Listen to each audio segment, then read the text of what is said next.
Pour la première fois, Mandarin TV a organisé le 15 janvier 2020 au Centre culturel de Chine à Paris une table ronde avec les entreprises françaises et chinoises. Une rencontre organisée autour de deux questions. Quels projets franco-chinois ont été menés avec succès dans votre entreprise en 2019 et quelles seront les opportunités en 2020? Comment Mandarin TV, seule chaîne de télévision franco-chinoise, pourra mieux répondre à vos besoins de communication, tant en français qu'en chinois? Deux personnalités sont montées sur l'estrade pour les discours. Shen Zhongwen, vice-président du Centre culturel de Chine à Paris. Il a remercié tous les invités de leur présence. Outre les projets majeurs réalisés par le Centre culturel de Chine à Paris en 2019, à savoir la célébration du 70e anniversaire de la Chine, celle du mouvement centenaire chinois Travail-Études, il a en particulier rappelé les succès de collaboration entre le Centre culturel de Chine à Paris et Mandarin TV. Jacques Cheminade, président fondateur du parti Solidarité et Progrès. Il a insisté sur le fait que, malgré les différences qui séparent les Chinois des Français, un principe fondamental les rapproche, l'aspiration vers une vie meilleure. Il a félicité Mandarin TV pour son travail qui consiste à servir le peuple français et le peuple chinois et à les faire mieux se connaître. Sylvie Chen, directrice générale de Mandarin TV, a présenté les trois activités du groupe C-Média. Diffusion, production, organisation d'événementiels.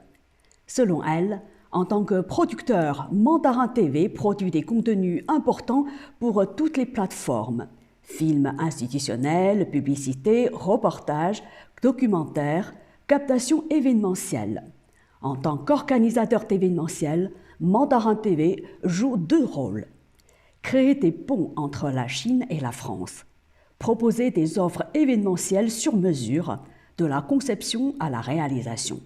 Tout cela parce que ces médias maîtrisent les codes de relations franco-chinoises. Camille Chen, directrice adjointe de Mandarin TV, a présenté d'abord une vidéo qui rappelle les événements majeurs que Mandarin TV a couverts en 2019. La visite en France du président chinois Xi Jinping, l'incendie de Notre-Dame de Paris, les manifestations des Gilets jaunes, les manifestations contre la réforme des retraites. Ensuite, elle a montré l'interview du président Macron qu'elle avait réalisée à Pékin le 6 novembre 2019. Enfin, elle a présenté trois projets franco-chinois en cours. Le projet Tour de France en chanson chinoise. L'idée est de présenter avec le chanteur français Dantès Tailian en 13 clips vidéo musicaux 13 régions françaises, comme le montre cet exemple.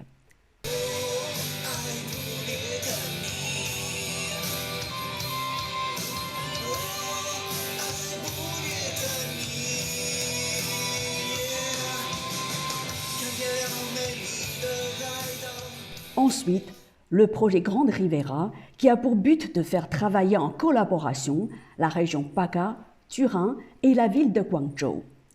Le troisième projet concerne un partenariat entre Mandarin TV et Ma France, plateforme d'e-commerce franco-chinois. Aux dernières nouvelles, Sophie Marceau a rejoint Ma France. S'en sont suivies deux tables rondes. Plusieurs entreprises ont participé à la première. Schneider Electric, représenté par Pierre Dabary, vice-président du Business Development.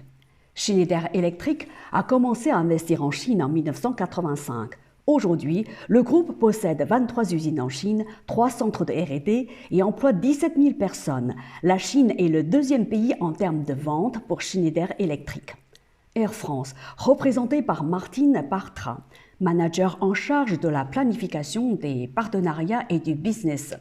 Selon elle, Air France KLM essaie de resserrer les liens avec les compagnies chinoises majeures telles que China Eastern Airlines qui a ouvert une ligne à Qingdao et Alibaba en ouvrant sur son site de voyage un espace de vente de billets.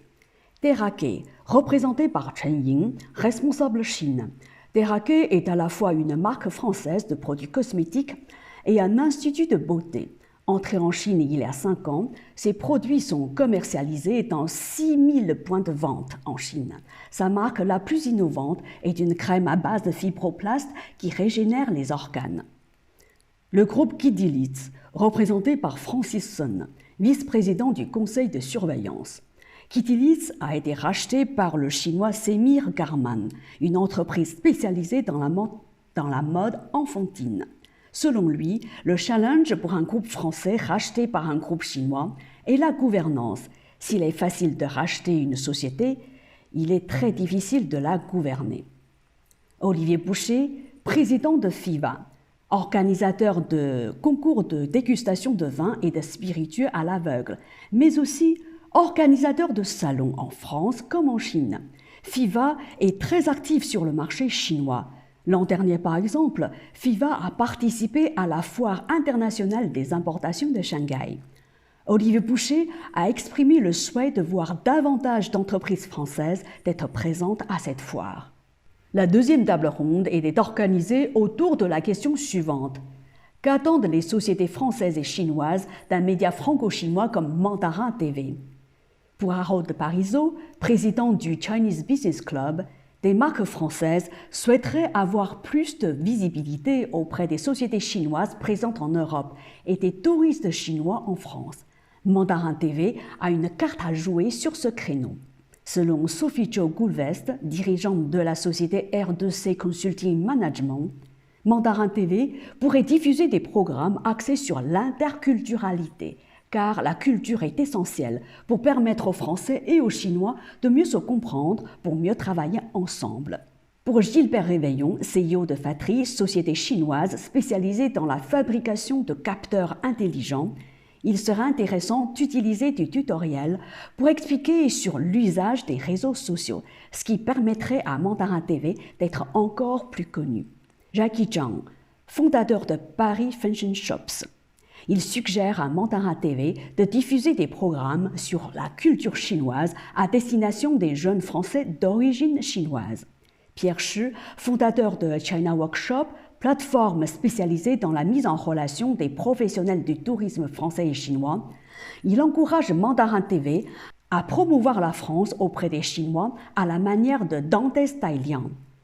Christina Beaufils, fondatrice de CEBA Consulting. Elle suggère à Mandarin TV de diffuser des informations que les médias français et chinois ne sont pas en mesure d'offrir. Selon Sun Jie, CEO de JD.com, Mandarin TV pourrait réaliser des reportages sur l'évolution des comportements d'achat des Chinois. Après la table ronde, la mezzo-soprano Wu Ai a interprété 2 chansons, Carmen et une coupe de vin délicieux. Vers 22h30, tous les invités se sont retrouvés autour d'un cocktail pour échanger et faire du networking. Nous avons beaucoup d'invités qui viennent de différents secteurs, qui nous ont partagé leurs idées très inspirantes. On travaille dans le secteur du tourisme, donc, qui fait également le pont interculturel entre la France et la Chine. Donc, c'est une soirée très inspirante. Pour moi aussi en fait, j'ai beaucoup inspiré par les invités. Ils exprimaient leur opinion. Donc je trouve ça média on fait un pont entre la culture française et la culture chinoise. Donc je pense que ça c'est dans les médias, soit c'est les médias chinois, c'est les médias français, vous maîtrisez deux cultures, 2 langues. Donc je pense que c'est un média, je pense qu'il y a beaucoup de bons avenirs. D'abord, ce que j'ai trouvé intéressant, c'était la présentation qui a été faite de Mandarin TV. Je connais Mandarin TV depuis la création de la chaîne, et je peux dire qu'au début, c'était vraiment un travail d'amateur. Donc c'était pas vraiment facile. Et petit à petit, là on est arrivé maintenant en 2019 et vraiment il y a quelque chose qui a été construit, il y a un véritable outil. J'ai trouvé les sujets intéressants, notamment sur la partie brainstorming, sur comment aujourd'hui Mandarin TV peut évoluer dans le futur. Et je pense que tous les intervenants ont été très, très pertinents et le discours est qualitatif. Et je suis persuadé que ça va aider Mandarin TV dans leur prochaine projection et pour l'année à venir. C'est un reportage de Mandarin TV.